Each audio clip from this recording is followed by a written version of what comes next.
friendship, so ayan, for today's videos, me, myself, and I. So ayan, with my nanay pala. Ha ha ha, char.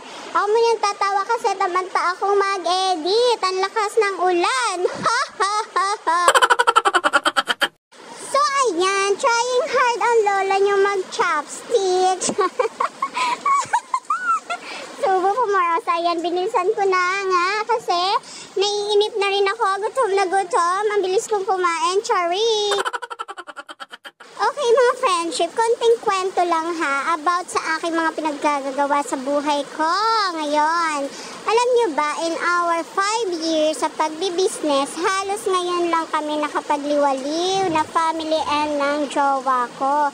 Kasi nga, ginugol ko yung aking buong buhay sa 5 years na yon sa pagpapalago ng negosyo at pag-stable ng aming money. So, nung nakita ko na stable na medyo okay na, nakapag-branch out na kami, and then medyo may ipon ng konti. So, ayun, sabi ko, it's time naman para i-reward ko namin yung sarili namin kasi sobrang habang panahon na nagtiis. Wow! So, yun lang muna mga friendship. Sa simula talaga, tiis-tiis muna. And then, pag nagbunga na, saka nyo na lang, bawian, bonggahan.